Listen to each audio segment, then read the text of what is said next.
Hermanos, Dios los bendiga a todos en el nombre del Señor Jesucristo. Estamos entrando a la 7ª entrega de la serie Peligros para no vivir, para no cumplir la visión divina para un varón. Peligros para no cumplir la visión divina para un varón. En la entrega pasada nos enfocamos en la desconfianza en la providencia divina y esta desconfianza se situó en el futuro. Esta desconfianza, sabemos, nació en el corazón de Salomón. En el bloque escritural elegido para el día de hoy, que fue también parte de la lectura bíblica, gracias, el predicador no relata directamente un problema que le aconteció en su época oscura. Esta vez el Espíritu Santo lo inspira para que enfoque su pluma citando en poesía diversas situaciones comunes a toda la humanidad. Y eso está del versículo 1 al 8. Y luego a continuación, o sea, del versículo 9 al 15, cierra el capítulo comunicándonos nuestra natural incomprensión sobre lo que hace el Hacedor, sobre sus planes que se dan en las circunstancias que son descritas en el poema. Vuelvo a repetir, del versículo 1 al 8, y nos orienta a meditar sobre la labor divina. ¿Cuál es el objetivo? Que mejoremos en esa natural pero peligrosa incomprensión de cómo hace Dios las cosas. Repito, en todo el poema encontramos 14 antípodas de vida. Magistralmente aquí se aglutina todo el accionar humano debajo del sol. Y el mensaje que destila este capítulo es el siguiente: todo lo gerencia Dios. Nunca ha perdido ni va a perder el control. ¿Por qué te afanas? Todo lo gerencia Dios. Nunca ha perdido ni perderá el control. ¿Por qué pues nos afanamos? Cuando aprendemos a suspirar por intermedio de las verdades eternas que vamos asimilando, mejora nuestro aguante en un mundo que parece que nos quiere ahorcar y nos da donaire para comportarnos como príncipes y princesas debajo del sol en cualquier situación que estemos pasando. En la segunda parte de este capítulo, en la traducción en castellano, se aprecia una trilogía de comportamiento: ver, conocer, comprender. Pasos sucesivos de cualquier método de aprendizaje. Pero de hecho, ellos se han inspirado en el original, ¿no es cierto? Pero los traductores escribieron así.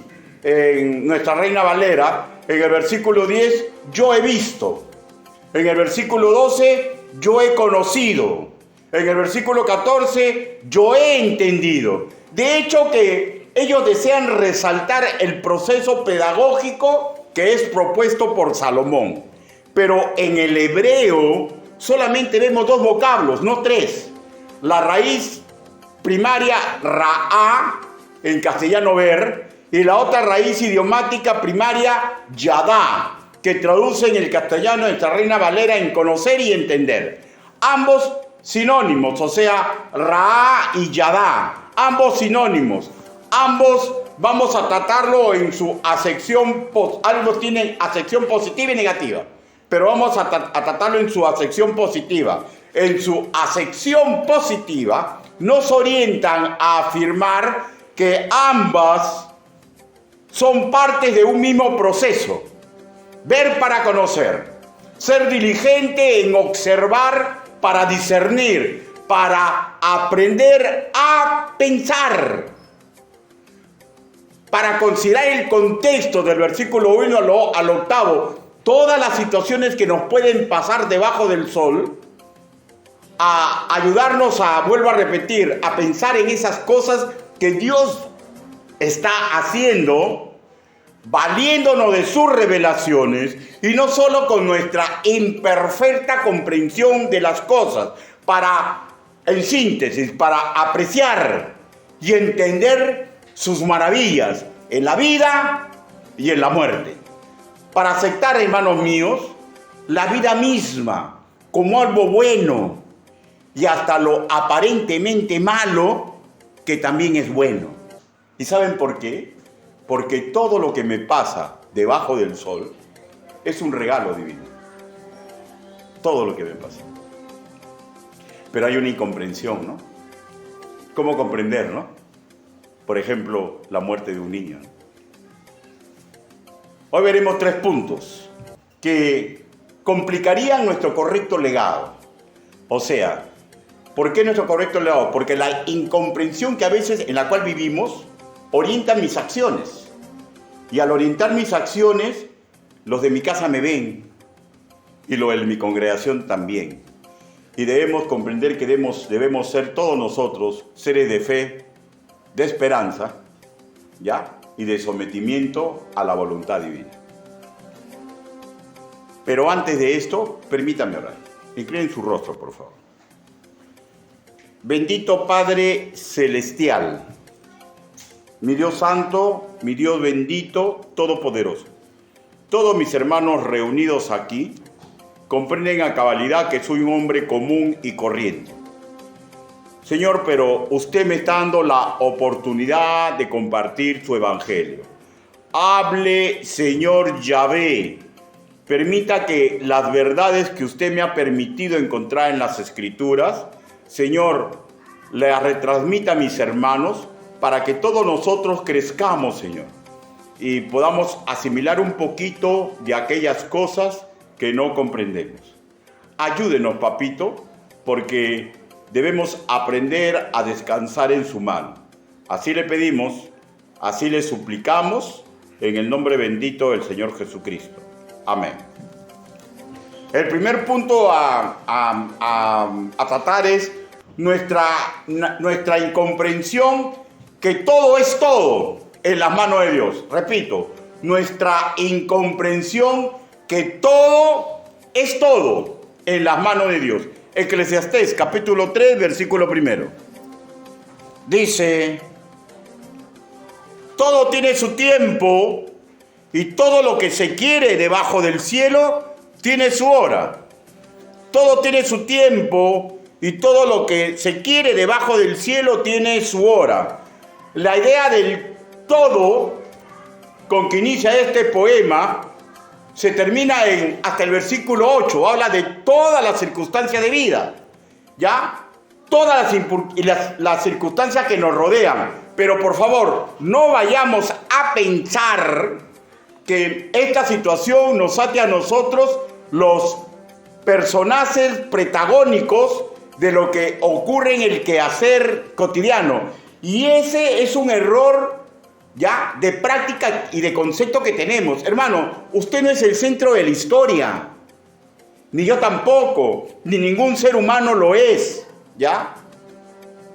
Toda la historia que nos rodea tiene que ser comprendida en concordancia con el versículo del 9 al 15, para que mejore nuestra comprensión.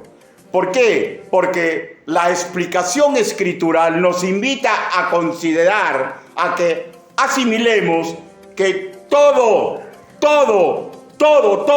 lo que pasa siempre está en las manos de Dios. Cuando esto ocurre, que asimilamos que la historia la maneja Dios, mejoramos en el disfrutar nuestra vida y mejoramos en no decaer demasiado por aquello que no podemos manejar, por aquello que no nos gusta que suceda, y también nos mejora en aceptar nuestra responsabilidad en alegrías y en tristezas. ¿Ya?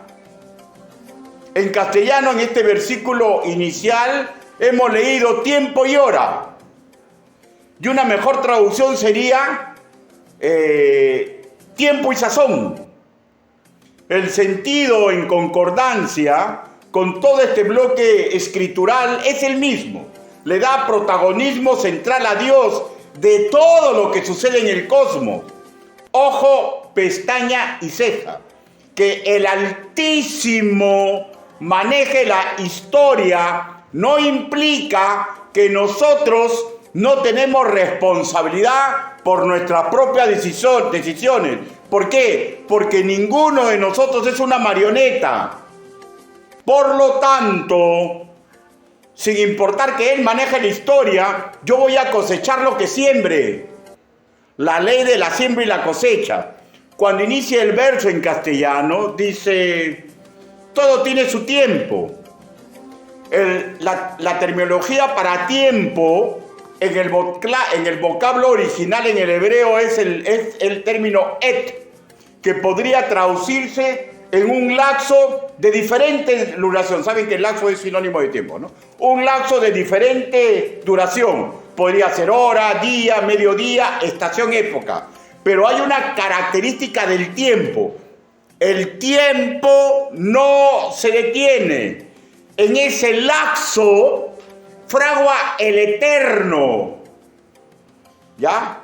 Y el Eterno creó el tiempo. O sea, está bajo su servicio para que su plan perfecto se dé. La raíz idiomática primígena, o sea, la más antigua que da vida a et tiempo, y a otros términos es ada. Ada, que define algo que avanza, pero no avanza con simpleza, escúcheme, sino que algo que conforme va avanzando, se engalana, adorna. Y si hablamos de sucesos en la mano del Eterno, estamos hablando de algo en lo cual, porque viene de Él, no tiene defecto, no tiene error. Pues repito, el que gerencia el tiempo y lo que sucede en ese lapso es Dios. En el versículo primero también leímos en castellano, todo lo que se quiere tiene su hora. Repito, una mejor traducción para hora sería sazón, semán. En hebreo el término define una ocasión designada por Dios. O sea, en sí es solamente una ocasión, pero como el contexto está hablando que es de Dios, es una ocasión designada por Dios. Y aprovecho aquí, ya que supongo que acá hay excelentes cocineros y cocineras, ¿no? Sabemos que una buena sazón va a terminar en algo rico, en excelencia. En este caso, el que sazona es Dios. Pero usted recuerde que para gustos y colores no ha decidido los autores, ¿no? Le voy a explicar después por qué le digo esto. En castellano entendemos por sazón una etapa en que algo ha alcanzado su perfección y madurez.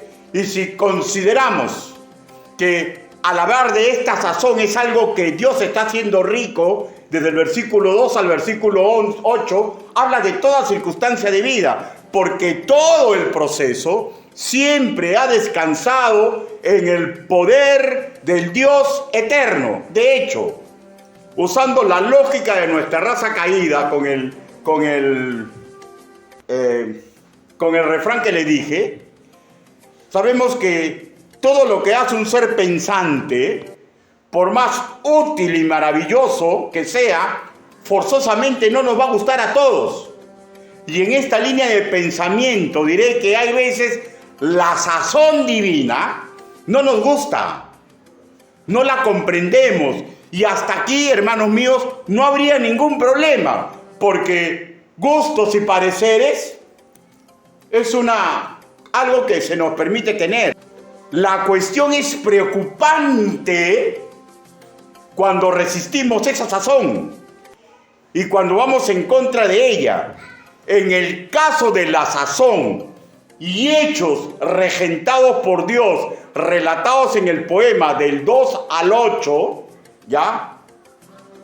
La pregunta es, ¿cómo lo resistimos? ¿Cómo vamos contra ellos?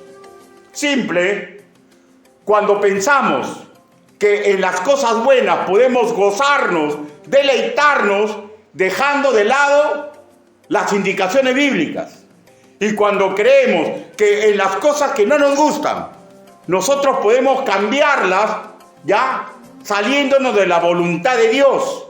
O sea, mejor dicho, el problema radica en cuando no solamente no te gusta, ¿no?, sino vas en contra de eso. y eso es ilusión, hermanos míos. Yo no puedo empujar ni un poquito lo que Dios va a hacer. No lo puedo cambiar. Y aunque, hermanos míos, el proceso para terminar su plan original seguirá armónicamente, sin importar lo que haga cualquier enano entre nosotros, porque todos somos enanos a comparación de Dios, su proceso va a terminar. Su plan original va a seguir armónicamente y nada de lo que hagamos lo va a alterar. Pero ¿saben lo que pasa cuando nosotros comenzamos a dar golpes al aguijón? ¿Saben lo que pasa? Perderemos la ocasión de gozarnos correctamente debajo del sol. Y perderemos la ocasión de comportarnos dignamente debajo del sol. En el proceso que Dios ha designado como regalo que me toque vivir. Y esa es decisión de cada uno. Por favor, escúcheme. La contribución de un nacido de nuevo en cualquier circunstancia de vida, que ya ha sido relatada del poema del versículo 2 al 8,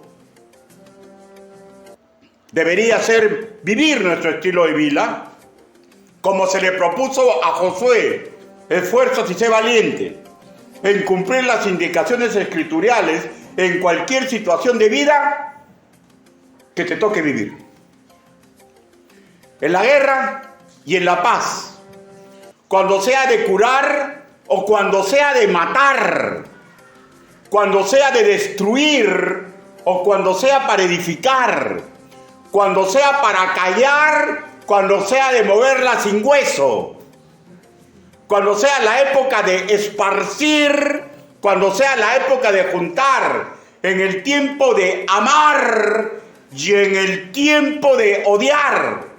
Y usted mira, pastor, también tenemos que odiar. Claro, yo tengo que odiar, comportarme en forma pecaminosa. En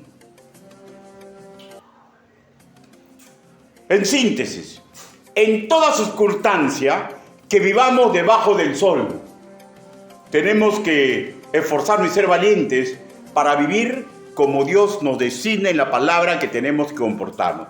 Pregunto, ¿qué podría evitar que llevemos un proceso de vida en beneficio nuestro, en beneficio de nuestro legado y nuestra familia? Justamente este primer punto. Que no comprendemos que todo es todo y todo está en las manos de Dios. Si viene un policía y me trata mal, yo soy mi escudo y Dios es mi espada. Y él está manejando y en un momento me va a hacer justicia. ¿Ya? Porque él maneja todo, él lo permite. ¿Comprenden, hermanos? O sea, hay que aprender a comportarnos con el donaire de hijos de Dios. Segundo punto, que puede malograr nuestro legado. No asimilar que todos los planes divinos son hermosos. Todos los planes divinos son hermosos.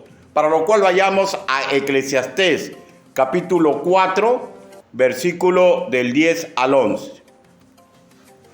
3. Eclesiastés, capítulo 3, versículo del 10 al 11. Yo he visto el trabajo que Dios ha dado a los hijos de los hombres para que se ocupen en él.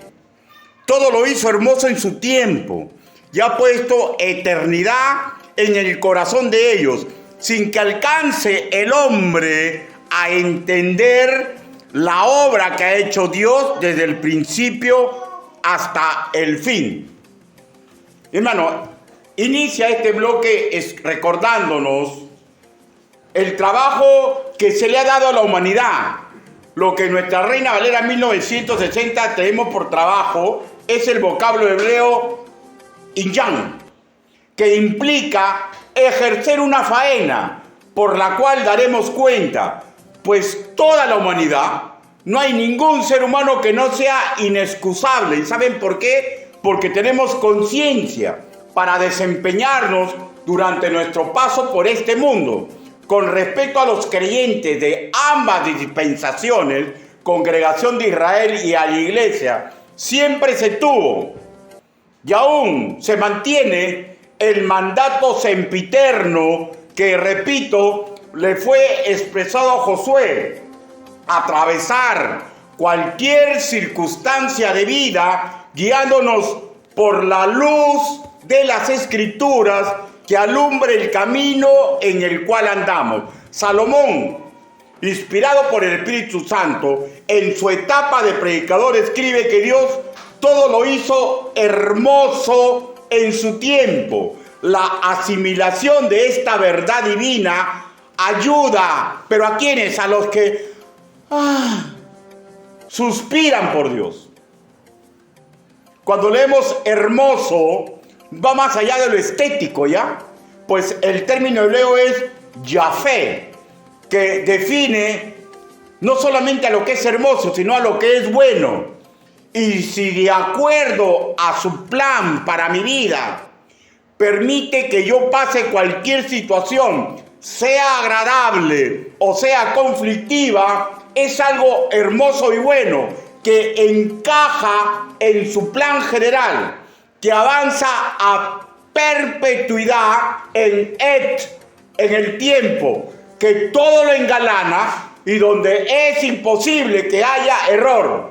Lo que pasa es que muchas veces no logramos comprender su obra, en hebreo su maasé, que también podríamos traducir como que no podemos comprender no solamente su obra, sino su acción, su arte, su hechura, su labrado, su operación, hasta dice su pastelería, su producto, su trabajo. O sea, como traduce Reina Valera 1960, no comprendemos su obra, que es perpetua desde el principio hasta el fin. Y repito, muchas veces no la podemos comprender, pero todo Él lo hace para un plan perfecto. Escúcheme y grábeselo en su corazón, en beneficio de sus hijos y en beneficio de sus ángeles. ¿Por qué? Porque el resto sabemos dónde va a terminar.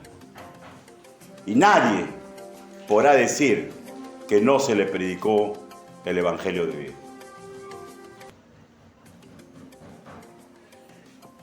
Diré que nos es más digerible su masé, su hechura, sus operaciones, que están de acuerdo a nuestros deseos y a nuestro querer, que fácilmente las encontramos buenas y agradables, que nos dan un inmenso placer y satisfacción, pero hay otras que resistimos. No olvidemos que Él todo lo hace hermoso, que todo lo hace magnífico, que todo lo que Él hace es una perfecta sinfonía de existencia para todas sus criaturas, que Él regenta la vida y la muerte, que Él dirige, que Él lo ha planificado de la eternidad, y ahí estamos incluidos nosotros, la humanidad. Su obra, su arte para labrar el nacimiento es hermoso, es perfecto y de mucho bien, ¿no? Pero también es maravilloso. Escúcheme y comprenda. También es maravilloso, perfecto, útil, cuando Él labra la muerte de un ser humano. Su obra, su operación para que surjan ricos es tan colosal y perfecta, pero en nada inferior a que Él permite la pobreza. Primera de Samuel, capítulo 2, versículo del 7 al 8. No lo busque, ahí está la base. Y repito, hay cosas y casos que no podemos comprender, que nos es difícil asimilar, específicamente cuando atañe a nuestros deseos. Claro, a veces los comprendemos cuando le suceden a otros, ¿no? Por ejemplo, si miramos la historia de Lázaro, el pordiosero, con ojos de Dios, ¿alguien podría afirmar que su historia fue imperfecta? Lázaro llegó a sus últimos días en este mundo como un pordiosero, que era lamido por perros callejeros en sus heridas. A simple vista, ¿acaso apreciamos a esa hermosura? ¿Alguien aprecia esa hermosura? Nos resistimos, ¿no? Pero ¿dónde terminó Lázaro?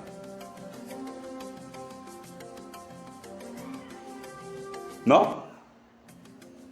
Puede ser que la aceptamos, ¿no? Teóricamente, ¿no?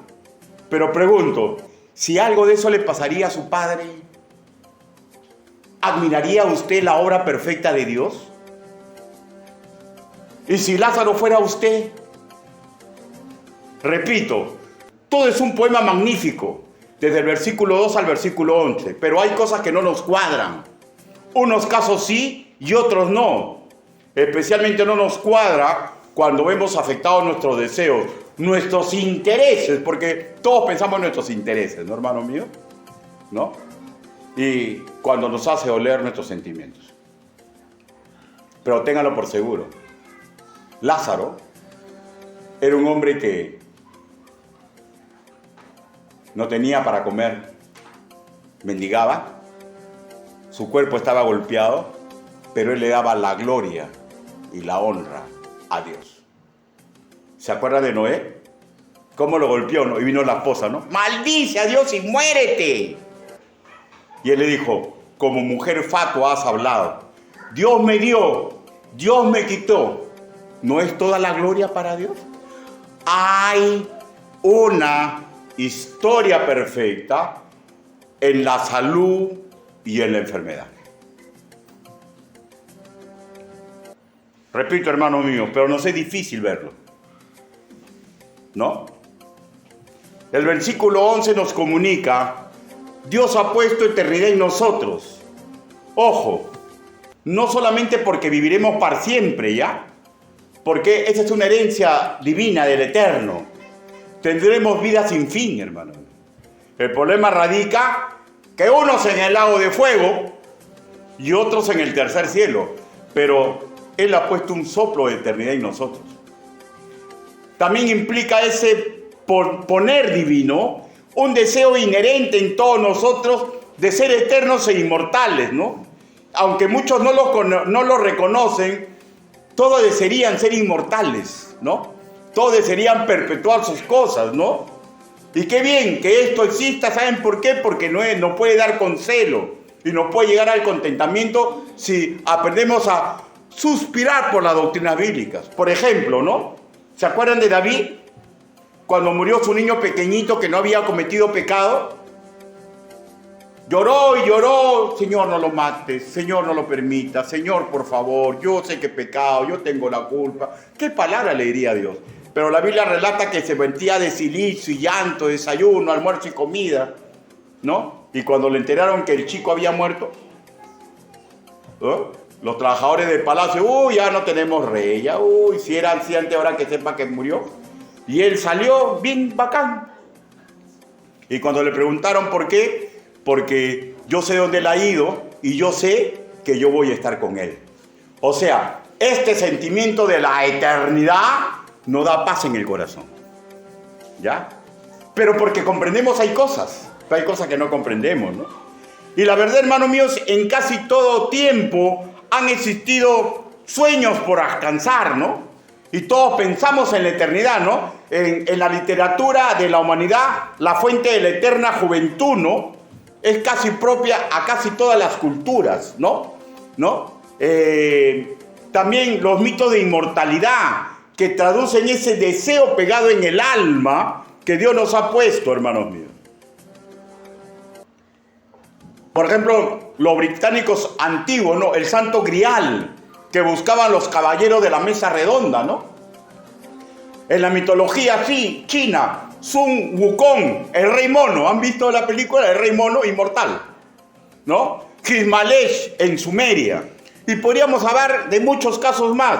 En la segunda parte del versículo 11 leemos así: sin que alcance el hombre a comprender la obra que ha hecho Dios desde el principio hasta el fin. Hermano, y en esta limitación de no entender sobre la obra divina, se sitúa, por ejemplo, ese miedo natural que tenemos por morir.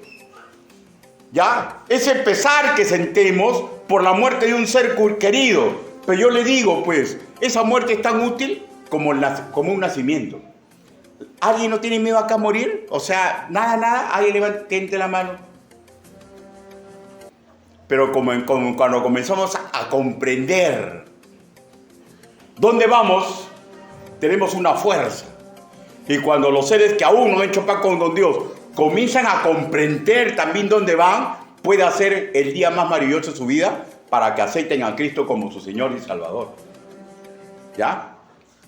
Pero la incomprensión, eso también le ocurrió al rey David. Hermanos, cuando perdió a su hijo mayor Absalón, él le ordenó a su general, dice, no lo mates a mi hijo. Y cuando llegó el mensajero, Absalón ha muerto, hermano, David se privó, lloraba y lloraba. Israel estaba celebrando que habían vencido los ejércitos de Dios al rebelde, al hijo inicuo que le hizo esto al padre. Y él lloraba y lloraba y lloraba porque no podía comprender. Pero todo eso era por bien de Israel. Por bien de Israel. Y no solamente porque era rebelde, hermanos míos, porque incluso la muerte del justo es por bien detrás del plan general de Dios. Pero no podemos comprender, pues lloramos. Por ejemplo, hombres y mujeres que se niegan a envejecer, ¿no? Que se portan como pobrecitos, ¿no? Que no han asimilado que es tan hermoso y útil envejecer en su tiempo como útil y maravilloso crecer en mi niñez y mi juventud. Hermanos, miren, yo cada día, yo ya subo, me cuesta subir. Me canso ya de estar predicando. Me doy cuenta que mi cabeza se está poniendo plateada, ¿no? ¿Y saben qué? Todo eso es hermoso. Pero me niego a aceptarlo. Y ahí es cuando reniego, que para qué me volví viejo. Pero ¿te acuerdas cuando eras niño? ¿Cuándo seré adulto? ¿Cuándo seré grande? ¿Cuándo tomaré mi decisión? Ya pues, llegó el tiempo. Y cuando tomaba tus decisiones, ya como no regresaba a ser niño. Escucha, antes eran todo más bacán. Bueno, pues ya cuando pase el tiempo todo mejorará. Y cuando veas que tu bisagra se apaga, comienza también a renegar. Porque no estamos comprendiendo que todo en su tiempo es hermoso. Yo soy tan hermoso ahorita como cuando tenía 18 años y cuando era un infante. ¿Por qué? Porque soy una obra en las manos de Dios. Y es lo mismo con usted. No se sienta mal, hermanos míos, si usted reniega mucho, ¿ya? Ay, el pastor está diciendo que yo estoy mal cuando yo reniego, cuando es... No, hermano, no se sienta tan mal. Porque la Biblia nos enseña con respecto de los criticones, ya se le adelantó, en el versículo 11 que dice, ¿no? Y no alcanza el hombre a comprender la obra que Dios ha hecho desde el principio hasta el fin. No alcanzamos a comprender. A decir, no, cuando yo era joven tú eras mejor. No, hermano mío. ¿Y saben por qué? Porque cuando yo tenía 20 años, de repente era más brillante, leía y asimilaba más, pero mandaba a la gente al barranco. Y conforme pasan los años, si yo acepto el pan de Dios para mi vida, cada día soy más útil, cada día soy mejor. Claro, la sociedad no comprende, ¿no? La sociedad te desecha cuando estás viejo, ¿no? Pero en el cristianismo es al revés. Nos volvemos como el vino cuando nosotros aceptamos el plan de Dios para nuestra vida.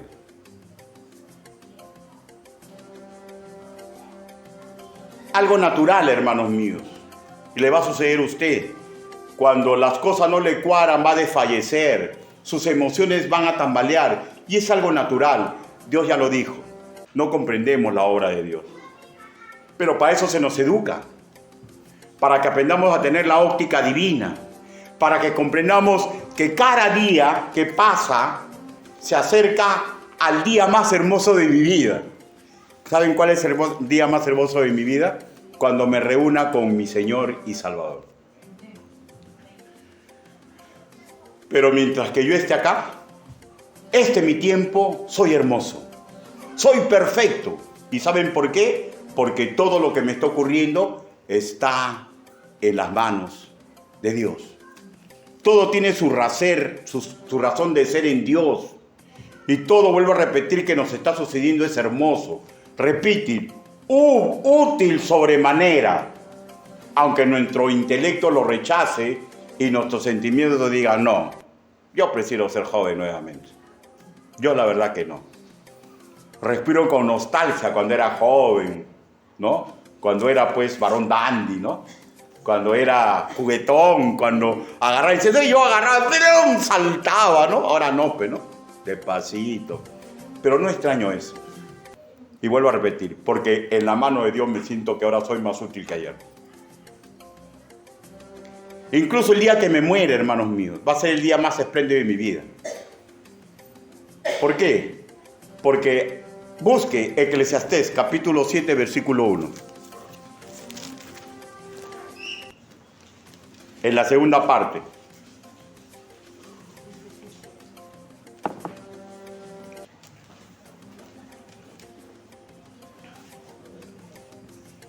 ¿Qué es lo que dice, hermano, en la segunda parte? A ver, a la voz de estrella. 1, 2, 3. Y mejor el día de la muerte que el día de nacimiento. Claro, para los que son hijos de Dios, ¿no? Para los que rechazan tercamente a ser salvos, no va a ser mejor. Pero acá le está hablando a los hijos de Dios, a los del pueblo de Dios. Mejor es el día de mi muerte que el día de mi nacimiento. ¿Ya? Y Pablo lo dijo lo siguiente, ¿no? Porque para mí el vivir es Cristo y el morir es ganancia. Hermanos míos, si usted tiene miedo a la muerte, si usted tiene miedo a la ceguera, si usted tiene miedo a la enfermedad, es algo natural, ¿ya? Pero permita que Dios inunde su corazón. Siéntase útil en la obra de Dios para que esos dolores y esos temores puedan ceder. Porque si no, hermanos míos, vamos a hacer lo mismo. Que todos renegamos, que todo me está esto, que todo esto, hermano. Hermano, todos vamos a renegar, ¿ya? Pero paremos, hermano. Démonos cuenta que todo es hermoso en las manos de Dios. Aunque no nos demos cuenta. Cuando nos estamos negando a asimilar que todo lo que nos ocurre es hermoso, es cuando surgen dudas, miedos casi incontrolables, la desesperanza, los reniegos. Y todo esto nos va a suceder. Pero repito, no debemos dejarnos dominar por estas cosas, pues nos hacen daño. Mejor es reconocer que todo lo hace Dios, o todo lo que permite es hermoso, útil en sobremanera, y va orientado a que se cumpla su plan original en beneficio de sus hijos adoptivos y de sus fieles ángeles. ¿Ya? Pues esto es lo que suma, esta comprensión, para no malograr mi legado. Miren, yo tengo 4 hijos y de hecho que tengo problemas como ustedes, ¿no? Pero ellos me ven cómo me duermo en la computadora por hacer mis trabajos, cómo me levanto, me preocupo. Y yo digo, pero ¿por qué? Dirán, ¿no? Pero ¿por qué no descansa? Descansa, papá. Sí, ya va a tener tiempo de descansar. Y sigo para adelante, y sigo para adelante. Ven cuando me equivoco y reniego, y después me doy cuenta y me acerco y le digo, perdóname. ¿Se dan cuenta? ¿Por qué? Porque he encontrado que todo es hermoso en las manos de Dios. Y si algo no me parece, hermano, la Biblia me dice cómo debo comportarme para su gloria y su honra. Y eso es lo que nos da paz en el corazón. Pero cuando me pongo a renegar y soy incapaz de pedirles perdón, malogro el legado que yo les tengo que dar como padres.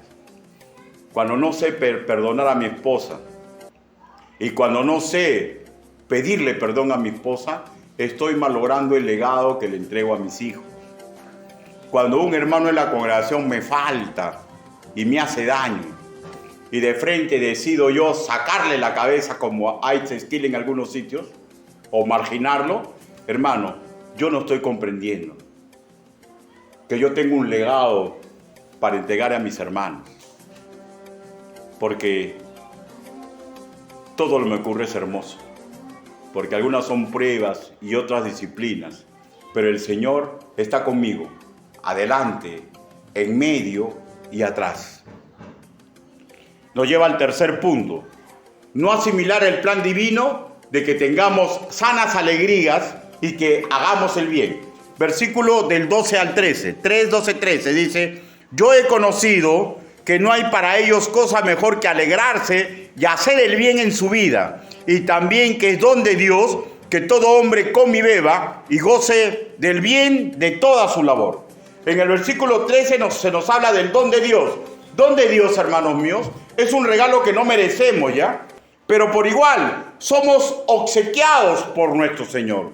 Y ya lo he explicado anteriormente, el comer y beber de acá va más allá de esas dos acciones en forma específica, ¿ya? Vienen a ser figura literaria de todo aquello que nos puede dar felicidad, placer y realización personal porque viene de Dios. Nuestra labor debajo del sol, en líneas generales, está incursa en cada actividad en antípoda del poema del versículo 2 al 8. Al nacer, al morir, al plantar, al arrancar lo plantado, al matar y su antípoda curar, al destruir y edificar, al llorar y al reír, al endechar, o sea, quejarme y lamentarme, y al bailar, o sea, divertirme, al esparcir piedras y el tiempo de juntarlas, al abrazar y el tiempo de abstenerme de abrazar, en el tiempo de buscar y en el tiempo de aceptar que ya se perdió, al aguardar y al desechar, al tiempo de romper y su antípoda de coser, al callar y al hablar, en el tiempo de amar y en el tiempo de aborrecer, en el tiempo de la guerra y en el tiempo de hacer paz. En todas estas situaciones que son extremas, nos debemos esforzar y ser valientes para comportarnos a la altura de la circunstancia que se nos pide. ¿Y qué es lo que se nos pide? Aprender a estar en sintonía en la forma en que Dios pasemos cada circunstancia de nuestra vida.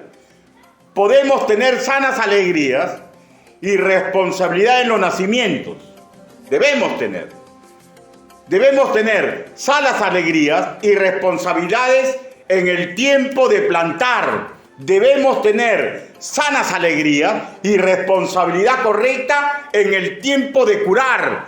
Debemos tener sanas alegrías y responsabilidad para edificar. Debemos tener bonita alegría y responsabilidad en el tiempo de reír a carcajadas. Debo tener sana alegría y responsabilidad en el tiempo del jolgorio. Debo tener sanas alegrías y responsabilidad en el tiempo de juntar piedras, en el tiempo de abrazar, de buscar, de guardar. Sanas alegrías en el tiempo de coser, sanas alegrías en el tiempo de hablar, de amar. Sanas alegrías y responsabilidades cuando tenga que hacer la paz. Y en las antípodas, debo tener palabras de aliento y responsabilidad de hacer el bien cuando haya muerte, cuando se acerque mi muerte.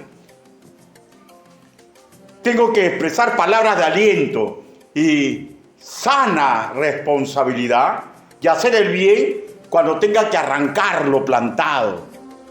Tengo que tener palabras de aliento y responsabilidad de hacer el bien cuando sea tiempo de matar, tiempo de destruir y en el tiempo de llorar. Podemos expresar palabras de aliento y hacer el bien en el tiempo que nos quejamos, en el tiempo que nos abstenemos de abrazar, en el tiempo que perdemos, en el tiempo que rompemos, en el tiempo que callamos. Tenemos que tener palabras de aliento y sana responsabilidad, incluso cuando estamos en guerra. Hermano, Dios desea que alumbremos a la humanidad en toda circunstancia. Por ello nos prepara, por ello nos ha entregado las virtudes de aquel que murió en la cruz. Por eso que nos enseña la Biblia, nos lo ha entregado y por eso nos ha permitido saber cómo hacían el bien nuestros hermanos en el pasado. Hermano, usted se imagina que entre un presidente y nos reúna a todos y nos lleve al Estadio Nacional y nos diga: rechacen a Cristo, y los que no rechacen nos metan a la cancha y nos saquen a los leones. Y sabemos que pasó en la historia. Y los hermanos murieron cantando y alabando a su Señor. Y la historia nos cuenta, ¿no? En la época del comunismo, ¿no? De la cortina de hierro, ¿no? Como hay, no, ahorita no recuerdo cómo se llama específicamente este misionero, pues lo agarraron en Camboya y lo metieron a él y a su esposa y a todos sus hijos y le hicieron que caigan una cantidad así como para que solamente salía su cabeza, él era el más grande, y comenzaron a echar tierra, o sea, a llenarla. Y él miraba cómo entraba la arena, entraba la tierra, y él miraba cómo comenzaban ya sus hijos menores a llorar, y él ya iba a sucumbir, y su esposa comenzó a cantar salmos. Y sus hijitos comenzaron a cantar salmos. ¿Y saben lo que cuenta la historia? Que este hombre se cayó su boca, porque su fuerza vino de sus niños y de su esposa. Y lo vio morir, y también murió. ¿Y saben lo que pasó? ¿Saben cómo nos enteramos de esta historia? Porque todos esos comunistas malditos que los mataron fueron golpeados en su mente y en su corazón. Y todos, sin excepción, recibieron a Cristo. Rechazaron esa doctrina de muerte y se humillaron ante el Señor. Pregunto, ¿no fue hermosa esa muerte? ¿No fue útil esa muerte? Hermano, sin el pasado ocurrido, pregunto, ¿por qué nos afanamos debajo del sol cuando las cosas no nos suceden bien? ¿No sería mejor comportarnos como lo que somos? Príncipes y princesas que tenemos un legado por dejar. Cuando nos esforzamos y somos valientes, hermanos míos, volvemos faro de orden, misericordia y santidad. Conclusiones. No nos dejemos engatusar, hermanos míos. La palabra de Dios es útil y perfecta en cualquier situación de vida, sea para vida o sea para muerte. Segundo, el dejarnos guiar por el Espíritu Santo no es opcional. Si deseamos que nuestro matrimonio mejore, si deseamos que nuestra familia mejore, si deseamos que nuestra congregación mejore, si deseamos que nuestro testimonio en nuestro trabajo mejore, tenemos que guiarnos por el Espíritu Santo. Tercero, para que ello se dé, el proceso siempre va a ser el mismo: aceptar oír, pero aceptar también de ser hacedores de la palabra, aunque sangre nuestros deseos y se encabrite nuestro intelecto. Cuarto, recordemos que si nos alejamos de la cosmología de vivir para honrar en Dios en cualquiera de estas antípodas, hermanos Marios, no solamente vamos a afectar a nuestra familia, también a la congregación, y va a peligrar el legado que tenemos que dejar. Tengamos sumo cuidado, hermanos míos, porque no existe la casualidad, sino la causalidad, causa y efecto. Y a esta ley no pudo escapar Salomón. Y yo le aseguro, ni usted, ni el que predica, podrá escapar. La vida es hermosa, la vida es bella, hermano. Aprendamos a vivir con donaire, con sana alegría en las cosas buenas y en las cosas que nos parecen malas, hermanos míos. Aprendamos a vivir con la responsabilidad de lo que somos, hijos del Dios Altísimo. Inclinen su rostro. Vamos ahora. Bendito Padre Celestial, su palabra ha sido predicada. Señor, hay tantas cosas que no comprendemos. Hay tantas cosas que nos duele, Señor. Pero sabemos que es su voluntad que suceda. Señor, ayúdenos a tener comprensión, Señor. Ayúdenos, Señor, a que en las alegrías y en los triunfos, Señor, nosotros nos comportemos como sus hijos, Señor. Y ayúdenos, Señor, que en el dolor y en el aparente fracaso, Señor, aprendamos también a comportarnos por igual. Ayúdenos, papito lindo. Ayúdenos, Señor. Quiero hacer una invitación. ¿Quiere usted que ore para que usted tenga más fuerza en las cosas que no comprende? Hágame una señal. Dios te bendiga, Dios te bendiga, Dios te bendiga, Dios te bendiga. Ahora quiero hacer otra invitación. ¿Alguien desea recibir a Cristo como su Señor y Salvador? Dios te bendiga. Bajen su mano, ¿no? Señor, usted ha visto las manos levantadas. Ayúdeme, Padre, para seguir confirmando a mi congregación, Señor. Ayúdeme, Señor, por favor. Bendiga, Señor, el motivo por el cual levantaron sus manos, Señor. Cuídelos, bendígalos, protéjalos, Señor. Protéjanos a todos nosotros, Señor, porque hay cosas que no podemos manejar. Pero, Señor, usted está haciendo un plan perfecto para nosotros el día que estemos con usted, Señor. Ayúdenos, Padre, para que nosotros en forma responsable sigamos luchando por aquellos que aún a usted no lo aceptan. Y danos fuerza, Señor, para luchar por aquellos, Señor, que parece que no avanzan muy bien, Señor. Ayúdenos, Señor, para poder ayudarlos correctamente. Así le pedimos, así le suplicamos, en el nombre bendito, precioso y poderoso